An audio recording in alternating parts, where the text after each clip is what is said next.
안녕하세요. 잡시광입니다. 파리에서는 지금 2024 파리 패럴림픽이 한창 진행되고 있습니다. 패럴림픽에서도 한국 선수들의 눈부신 활약은 계속 이어지고 있습니다.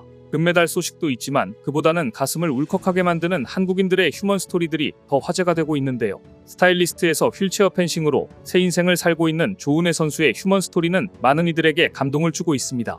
2024 파리 패럴림픽에 출전한 휠체어 펜싱 국가대표 조은혜 선수는 2017년 낙상사고를 당하기 직전까지 영화계에서 스타일리스트로 활동했습니다. 2017년 개봉해 680만 명의 관중을 모은 영화 범죄도시가 대표작입니다. 분장팀장으로 영화 흥행에 힘을 보탰던 조은혜는 사고 후 영화계를 떠났습니다.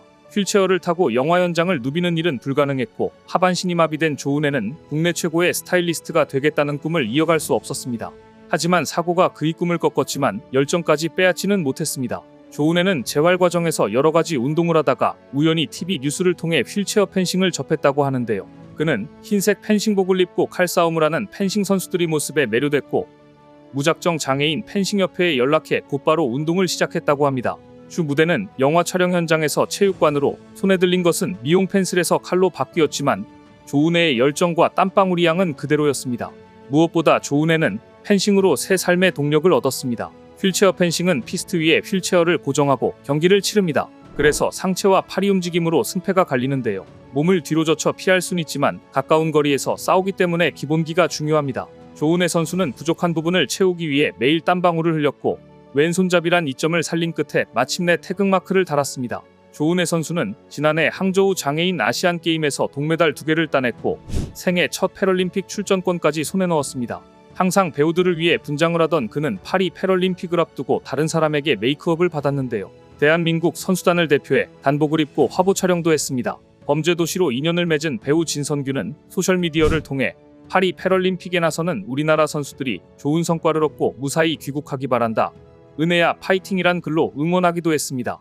펜싱칼에 수없이 맞아 몸은 멍투성이가 됐지만 태극마크를 달았고 생애 처음으로 패럴림픽에 출전한 조은혜 선수는 이번 패럴림픽에서 자신의 영화를 써내려가기 시작했습니다.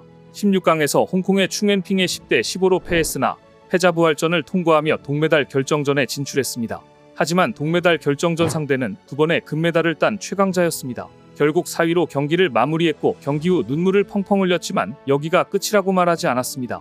최선을 다하긴 했으나 아직 내가 해야 할 것들이 더 많음을 느꼈다. 더 많이 연구하고 분석해 다음엔 더 나은 경기력으로 무대에 서고 싶다며 다음 패럴림픽을 예고했습니다. 우리는 그녀의 펜싱으로 시작한 제2의 인생 영화가 아직 끝나지 않았다고 믿습니다. 그런데 이번 패럴림픽 무대에서는 한국 덕분에 꿈이 무대에 오른 외국 선수도 있었습니다. 호주 동쪽 태평양에 위치한 섬나라 바누아투에서 온 창던지기 선수 켄 카우가 바로 그 선수입니다. 바누아투는 80여 개의 섬 중 65개가 무인도이고 인구는 33만 명에 불과합니다. 그동안 2000년 시드니 대회에서 2명, 2008년 베이징 대회에서 1명의 선수가 패럴림픽에 출전한 것이 전부였습니다. 비용과 시설 등 현실적인 문제로 선수를 패럴림픽에 내보낼 수 없었던 것인데요. 하지만 이번 파리 패럴림픽에는 여자 투포안의 엘리에녹과 켄 카우까지 2명의 선수가 출전했는데 대한장애인체육회와 BDH재단의 도움 덕분이었습니다. BDH재단은 2018 평창 동계 패럴림픽 금메달리스트 신희연이 소속팀 창성건설을 창단한 배동현 창성그룹 부회장이 설립했습니다. 배 이사장은 더 많은 장애인 체육 후원을 위해 재단을 만들었고 그동안 중남미와 아프리카, 오세아니아 등 특히 장애인 체육 여건이 열악한 나라들을 도왔습니다.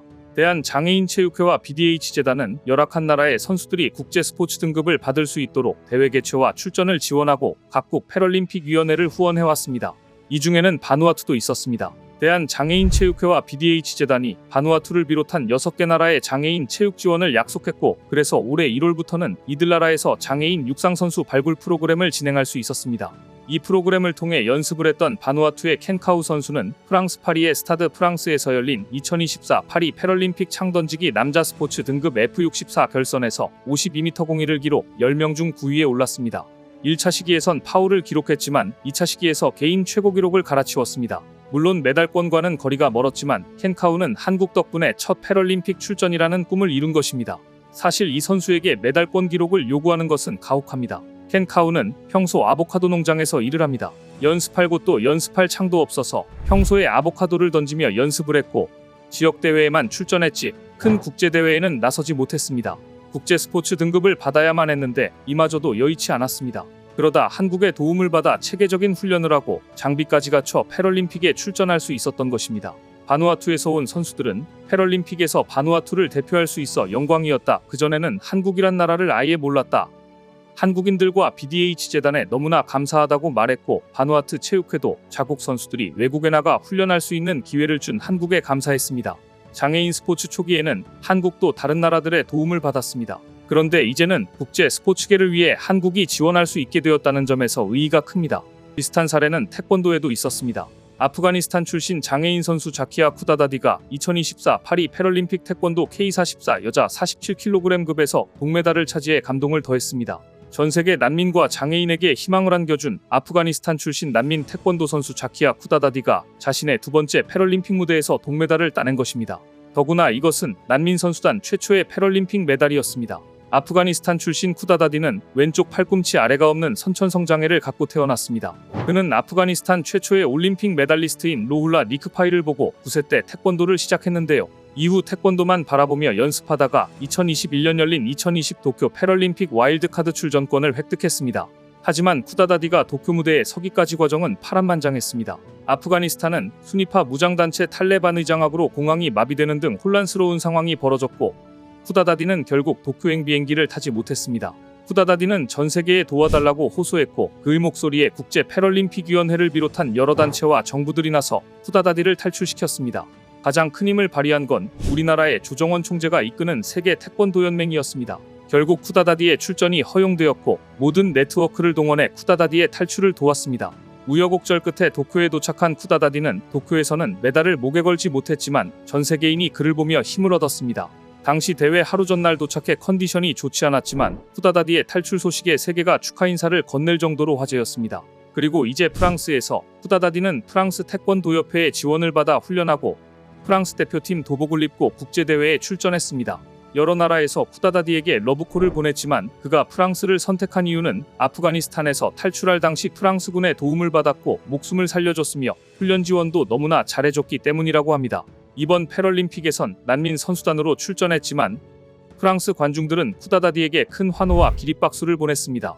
아프가니스탄 여성들은 여전히 탈레반 치하에서 탄압받고 있습니다. 여성의 기본적인 권리들이 무시당하고 침해당하고 있는데요. 쿠다다디는 원하는 걸 계속한다면 빛이 올 것이라며, 태권도는 내 삶에 있어서 마술과도 같다. 나를 구해줬고 태권도를 하지 않았다면 누구도 나를 몰랐을 거다. 내 인생의 모든 것이나 다름없다고 태권도에 대한 고마운 마음을 드러냈습니다. 한국은 이렇게 패럴림픽에서도 장애를 딛고 환경을 딛고 목숨을 걸고 운동하는 선수들의 뜨거운 후원자가 되고 있습니다. 오늘 준비한 소식은 여기까지입니다. 댓글을 통한 여러분들의 많은 의견 기다리겠습니다. 시청해주셔서 감사합니다.